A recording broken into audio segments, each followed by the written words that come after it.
fort de notre émission d'aujourd'hui.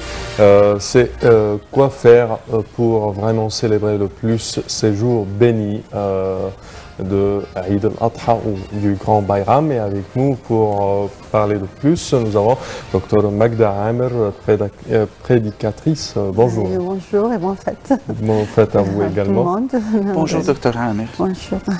Dr Amer, que signifie pour le musulman la fête du Grand Bayram?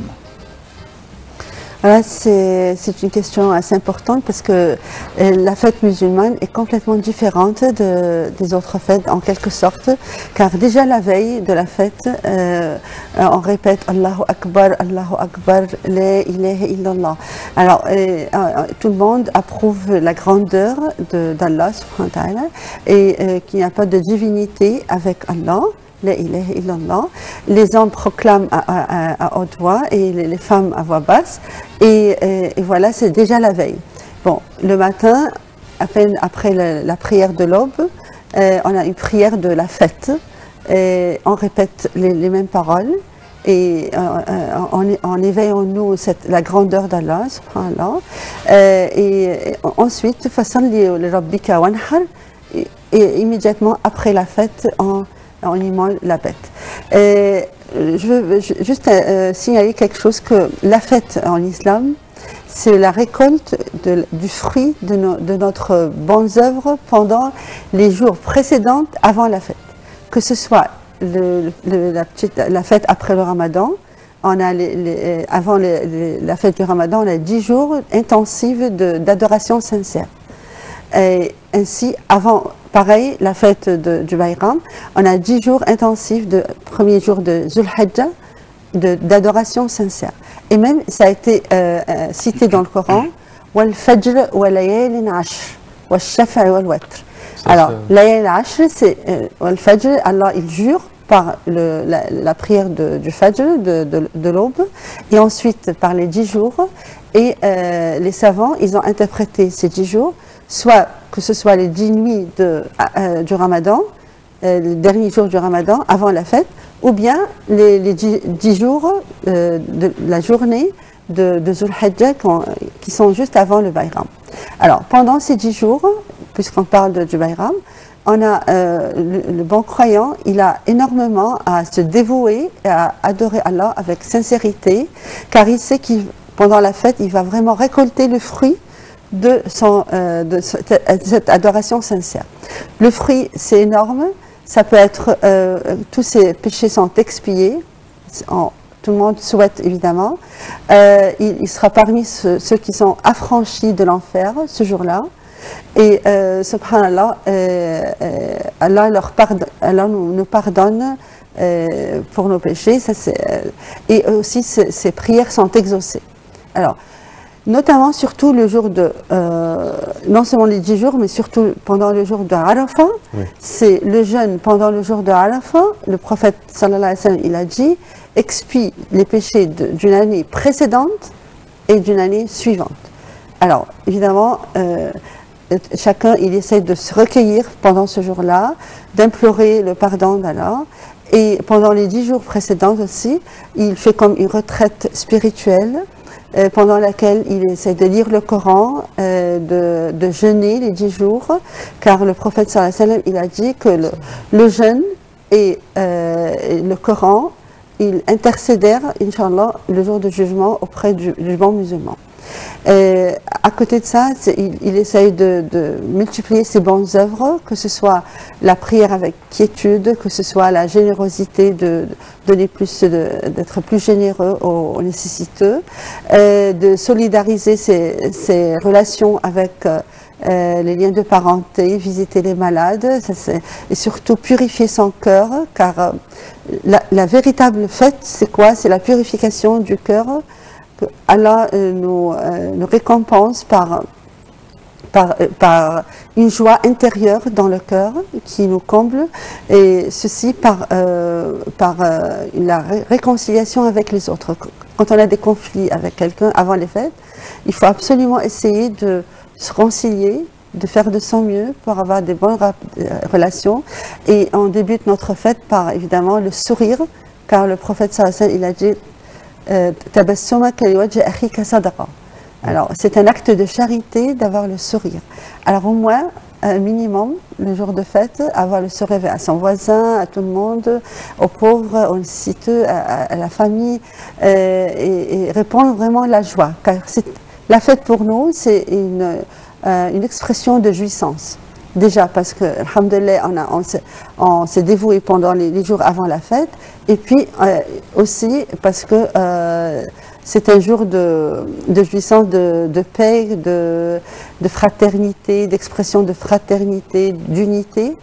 Tout le monde célèbre le même jour, tout le monde s'adresse pour la même qibla, et on commémore évidemment tout ce qui se passe là au pèlerinage, comment c'est un signe pendant le pèlerinage que tout le monde est égaux devant Allah, et le seul critère de discrimination, c'est la piété. Alors, c'est pas la race, c'est pas la couleur, c'est pas la richesse. On est tous égaux devant lui. Et Allah, il nous incite à s'approvisionner par la piété. Alors, c'est le fruit de notre dévouement, Inch'Allah. Vous avez évoqué le sourire. Comment se fait-il que, et ça m'a interpellé parce que je me demande comment se fait-il que certains islamistes, je ne dis pas musulmans mais islamistes, ont tendance à avoir les sourcils froncés, le front, enfin à ne pas vouloir sourire. Pourquoi alors ne suivent-ils pas cette obligation demandée par le prophète? Eh bien, ils n'ont pas compris le droit de musulmans et le droit d'un non-musulman, même s'il est athée, je veux dire même, ça revient à lui de la liberté de croyance. Il faut absolument respecter les membres de la société. En islam, c'est un devoir envers le voisin, envers le citoyen, de bien le traiter, car le bon caractère, le prophète sallallahu alayhi wa sallam, il a dit, j'ai été envoyé afin de parchever le bon caractère. Alors un bon caractère signifie de traiter tout le monde avec gentillesse, avec bienfaisance, et non pas avec, comme vous l'avez signalé là, montrer que sa répugnance pour la personne. Non, le prophète sallallahu alayhi wa sallam, alors c'est une façon de maltraiter les gens, de se sentir qu'on est supérieur à eux, et voilà, ne pas même avoir le sourire, surtout avec la personne qui est simple, pauvre, et être humble. L'essence de l'islam, c'est l'humilité et la flexibilité. Il faut être flexible de manière à accepter l'autre tel qu'il est, et non pas s'imposer la ikraha fi din, pas de contraintes en islam. Alors ça, évidemment, ils doivent corriger leur comportement, car le prophète sallallahu alayhi wa sallam, il a dit, le bon comportement, il fait atteindre le musulman le niveau de celui qui jeûne toute la journée et qui veille toute la nuit en prière. Vous vous rendez compte comment c'est si important? J'étais envoyé afin de parchever le bon caractère. Et le bon caractère, c'est avec tout le monde, avec toute la société. Et le prophète était un modèle, évidemment, il ne s'est jamais mis en colère. Même pas, il avait le sourire, comme on l'a dit, c'est un acte de charité. Oui. Et évidemment, être bienveillant envers et juste, et surtout avec tout le monde. La justice, c'est très important. Il ne faut pas différencier entre une race et une autre, une religion et une autre, etc. Bon, à présent, je vous invite et je vous invite également, chers téléspectateurs, à suivre ensemble ce reportage sur le pèlerinage. Plus de 2 millions de musulmans venus du monde entier étaient rassemblés hier sur le mont Arafat, moment fort du pèlerinage annuel de la Mecque. Le Hajj, le plus grand pèlerinage annuel au monde, est l'un des 5 piliers de l'islam que tout fidèle est censé accomplir au moins une fois dans sa vie, s'il en a les moyens. Les détails dans ce commentaire signé Ilham Hussein.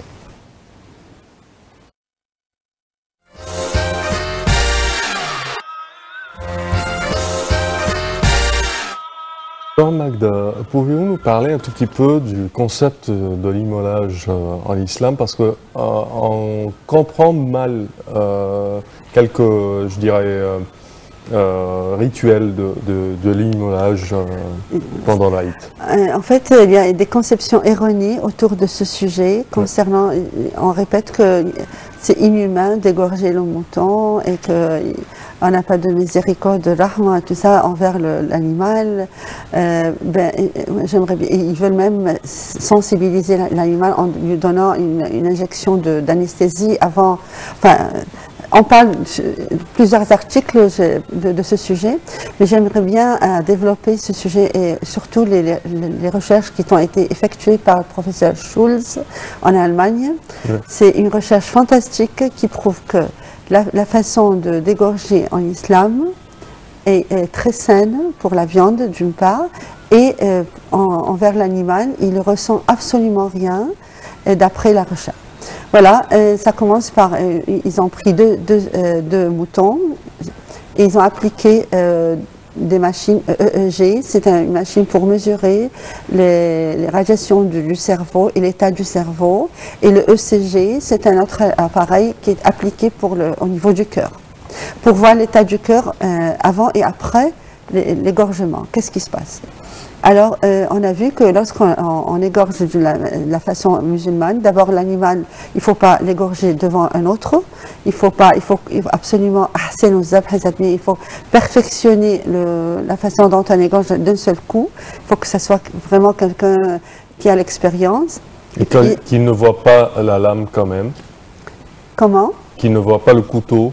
Ah, qui ne voit pas le couteau, oui, voilà, parce qu'il y a la tête qui est en direction de la Qibla, et puis on coupe le jugulaire et la carotide de devant, sans séparer la tête du corps. Oui. Et ça, c'est très important comme méthode d'égorgement qui est complètement différente de la méthode moderne. Alors, le fait de ne pas séparer, subhanallah, d'abord l'animal il est allongé sur le flanc gauche et en direction de la Qibla, comme on l'a dit, pas devant un autre animal, et puis hop, il coupe. Là, il laisse la tête attachée au corps, et ils ont vu que le cerveau, il passe en état de coma immédiatement, et il ressent absolument rien. L'animal ne ressent absolument pas de douleur du tout. Il s'évanouit. Il s'évanouit en état de coma. Mais le cœur, par contre, ça, d'après le EEG, d'après le ECG, le cœur, il bat toujours. Alors, pourquoi est-ce que le cœur est toujours vivant? Parce qu'on a toujours la tête qui est attachée au corps. Alors, il y a du sang qui profuse au niveau du cœur. Bon, qu'est-ce qui se passe immédiatement lorsque l'animal ressent le manque d'oxygène, évidemment, dû au coma ou l'évanouissement? Les signaux au niveau de la nuque, subhanallah, ils émettent le centre nerveux, au niveau de la nuque, il émet des signaux pour tout le corps, à travers le cœur, pour donner comme un message, profuser tout le sang qui existe dans le corps au niveau du cerveau. Car il y a un manque d'oxygène, de sang. Alors, par conséquent, tout le sang se dirige à travers le cœur au niveau du cerveau, mais évidemment, comme la carotide jugulaire a été coupée, le sang quitte le corps. On a constaté, évidemment, qu'une viande qui est dépourvue du sang, c'est une viande saine, car le sang, c'est un milieu de multiplication des bactéries et un milieu de l'accumulation des toxines, de l'adrénaline, etc. Alors, évidemment, c'est plus sain pour l'être humain. Et lorsqu'on observe l'animal, on voit quoi? Une réaction comme un mouvement épileptique de l'animal. Comme quoi, les gens pensent qu'il souffre. Mais en fait, ce mouvement épileptique qui dure quelques minutes, c'est une réaction des signaux qui sont émis à travers le centre nerveux. Si on compare... contraction de muscles. Contraction des muscles pour profuser le sang. Oui. Et si on compare cette méthode à la méthode moderne, et là on coupe complètement, on égorge, alors on sépare la tête du corps. Et lorsque c'est d'après le EEG, le cerveau passe par un choc, et non seulement il souffre l'animal, mais le cœur, tout de suite, il s'arrête.